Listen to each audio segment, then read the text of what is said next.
तो इस देश में एक माहौल ऐसा क्रिएट हो गया है, जो भी प्रोटेस्ट करता है उनको बोल देते हैं एंटी नेशनल। अगर स्टूडेंट्स आवाज़ उठाते हैं उनको एंटी नेशनल्स कहते हैं, अगर फार्मर्स प्रोटेस्ट करते हैं उनको खालिस्तानी कहते हैं, ठीक है। अगर कोई इंटेलेक्चुअल्स कुछ बोलते हैं उनको अर्बन नक्सल्स बोलते हैं।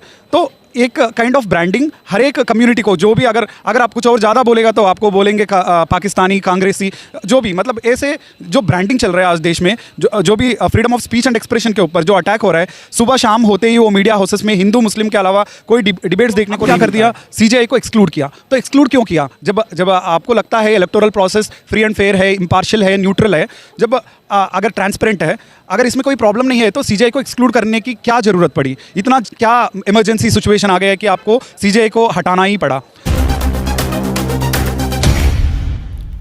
देश की सच्चाई सच छुपने नहीं देंगे। आदाब, देश की सच्चाई में आपका स्वागत है। इस वक्त मैं कॉन्स्टिट्यूशन क्लब में हूँ दिल्ली में, और यहाँ एक बड़ा सेमिनार हो रहा है। हालांकि सेमिनार का सब्जेक्ट जो है वो गाज़ा पे जो एट्रोसिटी हो रहा है वो है, लेकिन देश के अंदर अभी जो फार्मर प्रोटेस्ट हो रहा है वो वहाँ जो शंभू बॉर्डर का दृश्य है वो भी कुछ वैसा ही लग रहा है। हालांकि दिल्ली के अंदर लगातार 1-1.5 महीने से ईवीएम को लेकर भी बड़ा शोरगुल है। कई धरने प्रदर्शन, कल भी एक बड़ा प्रोटेस्ट था, गिरफ्तारी हुई, बड़े बड़े लीडर डिटेन किए गए। तो ईवीएम और चुनाव से रिलेटेड जो है क्वेश्चन ये भी कंफ्यूज कर रहा पूरे देश को, है क्या मामला। इससे पहले आपने सुप्रीम कोर्ट का वो ऑर्डर भी देखा जो आया इलेक्टोरल बॉन्ड को लेकर। तो ये सारे मामले पर डिटेल से बात करने के लिए दिलीप कुमार जी हैं, लॉ स्टूडेंट हैं, सोशल एक्टिविस्ट हैं, यूपीएससी की तैयारी भी कर रहे हैं। इनसे जानने की ज़रूरत है।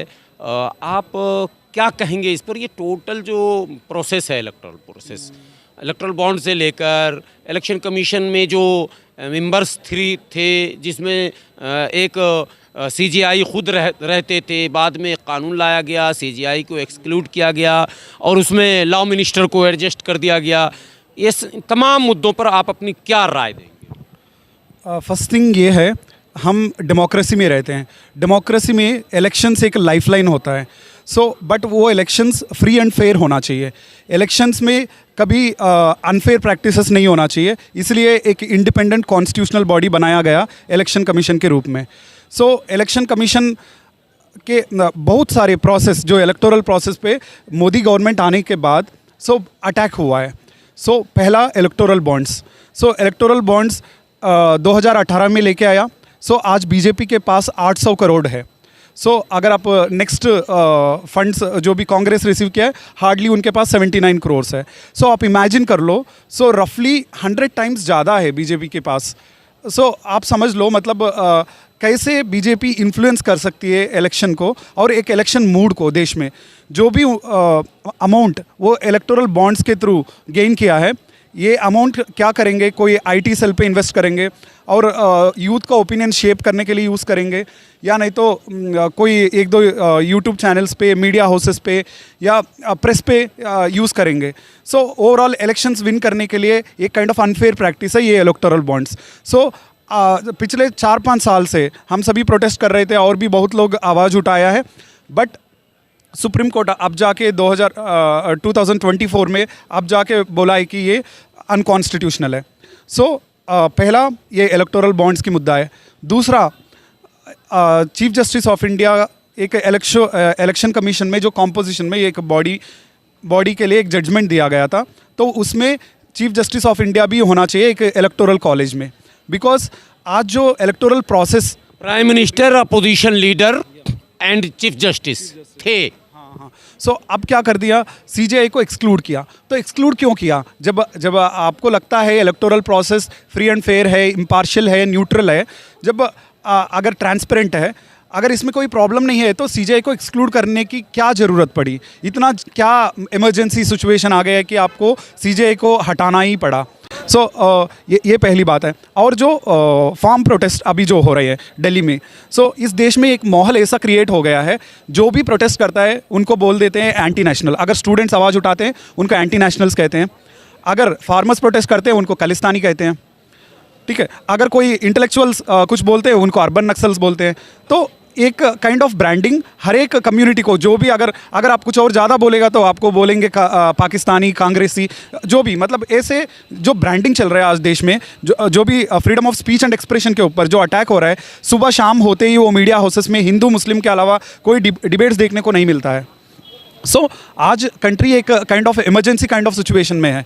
क्यों? बट हमें क्या है, यूथ को ब्लाइंड फोल्ड किया जा रहा है, हमारे आंखों पे एक काइंड ऑफ पर्दा डाला जा रहा है, या एक पट्टी हमारे आंखों के सामने है, वो धर्म के साथ हमारा ब्लाइंड फोल्ड किया जा रहा है।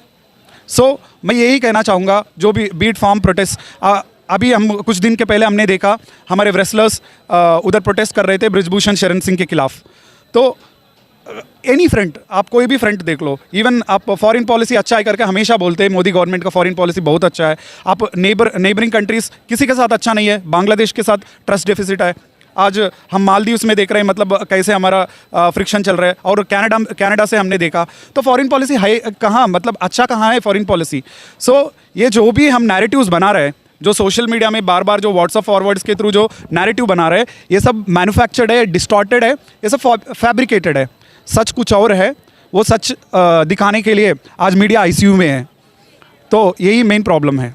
सॉल्यूशन क्या है इसका? सॉल्यूशन यही है, first people should educate themselves. But people कैसे पता चलेगा, अवेयरनेस कैसे डेवलप होगा, जब एकमात्र मीडियम है मीडिया, एजुकेट करने के लिए एक टूल है, ये पहली बात। दूसरा, जो यूथ है आज हमारे कंट्री में, जो 65% ऑफ द पॉपुलेशन बिलो 35 का है, तो इनका प्रायोरिटी क्या होना चाहिए? एक डिसेंट एम्प्लॉयमेंट।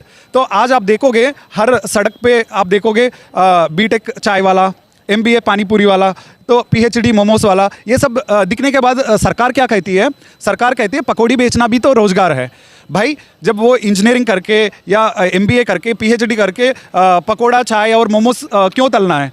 तो पहली बात ये है, रोजगार नहीं है, पैसे नहीं आ रहे हैं क्या? नहीं, पैसे आता है, बट अगर उनके स्किल कहीं और अगर हम इन्वेस्ट करेंगे, वो स्पेस किसी और को बचेगा। जो कम पढ़े लिखे लोग हैं तो उनको वो स्पेस बचेगा, और जो पढ़े लिखे हैं, जो स्किल्ड है और जो एजुकेटेड है, उनका एनर्जी और कहीं और चैनलाइज करना था हमको। बट उनको हर सड़क पे मोमोज बनाने के लिए, चाय बेचने के लिए मजबूर। सरकार स्किल डेवलपमेंट के नाम पर अरबों रुपए खर्च कर रही है, NGO को दे रही है। तैयार क्या कर रही है?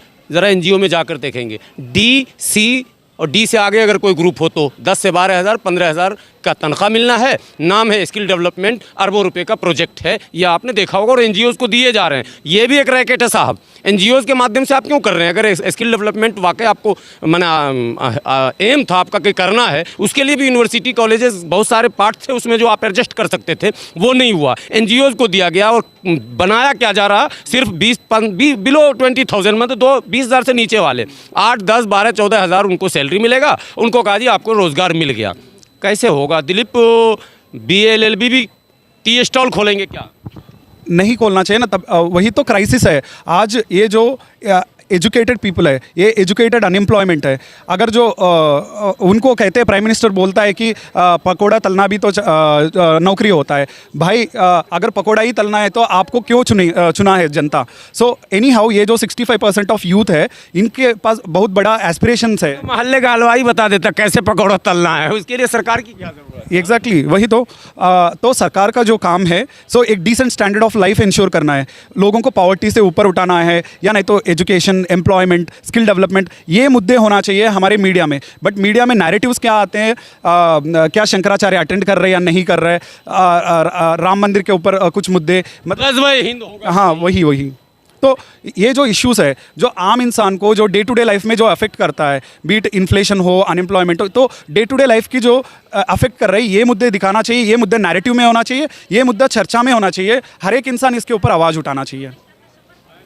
मीडिया भी मतलब हाँ खिलौना है सरकार के हाथ का? जरूर है। मीडिया एक काइंड ऑफ जो एक चमचास की तरह काम कर रहे हैं मीडिया। आप देखोगे सुबह शाम क्या होता है, शाम होते ही वो डिबेट के नाम पे बिठाते हैं, कोई बड़े दाढ़ी वाले को लेके आते हैं, या नहीं तो कोई भगवा पहन के कोई इंसान आता है, मतलब दोनों उधर बिठा के दोनों के एक दूसरों के बीच में कॉन्फ्लिक्ट चलाते हैं, तो फिर उसको डिबेट कहते हैं। सो डिबेट, उस डिबेट से क्या कंक्लूजन निकालना चाह रहे हो? उस डिबेट से जनता को क्या एजुकेट करना चाह रहे हो? उस डिबेट से कैसे, मतलब एक प्रोडक्टिविटी क्या निकल के आ रहा है उस डिबेट से? तो मीडिया जरूर रिस्पॉन्सिबल है। हमारे मीडिया का रैंकिंग भी आप देखोगे तो वर्ल्ड प्रेस फ्रीडम इंडेक्स में इंडिया का रैंक 142 के आसपास है। तो आप समझ लो विश्वगुरु है। वही है ना, वो विश्वगुरु बोलते हैं, बट रियलिटी कुछ और है। ग्लोबल हंगर इंडेक्स में इंडिया का रैंक देख लो, वर्ल्ड प्रेस फ्रीडम इंडेक्स में इंडिया का रैंक देख लो, इवन ह्यूमन डेवलपमेंट इंडेक्स में रैंकिंग देख लो हमारा। सो कोई भी इंडाइसेस में हम अच्छा परफॉर्म नहीं कर रहे, इवन ग्लोबल डेमोक्रेसी इंडेक्स में भी अगर कोई भी इंडेक्स का रैंकिंग आता है फिर कहते हैं ये वेस्टर्न कंट्रीज का साजिश है, कॉन्स्पिरेसी है, मैनिपुलेटेड है। हाँ मैनिपुलेटेड है। तो हर एक रिपोर्ट कैसे मैनिपुलेटेड हो सकता है? चलो एक मानेंगे, दो मानेंगे, तीन मानेंगे, हर एक रिपोर्ट कैसे मैनिपुलेटेड हो सकता है? हर एक रिपोर्ट कैसे बायस्ड हो सकता है? हर एक रिपोर्ट कैसे टारगेटेड? टूल किट बोलते हैं, टूल किट्स। हाँ टूल किट्स कहते हैं, मतलब क्योंकि मैं अभी बताया ना, मतलब जो भी क्रिटिक्स होते हैं वो अर्बन नक्सल्स होते हैं या खालिस्तानी हो जाते हैं, या नहीं तो JNU वालों को एंटी नेशनल्स बोलते हैं। तो सबको कोई ना कोई मतलब एक टैग देना जरूरी है। बहुत अच्छा, आपने बहुत अच्छा डिफाइन किया है। और दिलीप कुमार जी, आपने अपनी तमाम बातों में माइनॉरिटी का नाम नहीं लिया, ये भी अच्छा किया। यही तो असल इश्यूज़ हैं। जो अभी आपने टीवी डिबेट की बात कही, मैं भी जा के थक गया, बोल बोल के समझ में ये बात नहीं आई कि रिज़ल्ट क्या है। पूरे उस डिबेट का आखिरी पार्ट यानी सारांश क्या है, यह ना डिबेट में बैठने वालों को पता चला, ना सुनने वालों को पता चला। जाहिर सी बात है, टाइम वेस्ट ही है। लेकिन जो इशू आपने उठाए, मुझे लगा कि भारत का भविष्य अभी जीवित है, और आप जैसे छात्र अगर हैं तो अभी घबराने की ज़रूरत नहीं है। बने रहेंगे, देश की सच्चाई इसी तरह से सच्चाई आप तक पहुंचाती रहेगी।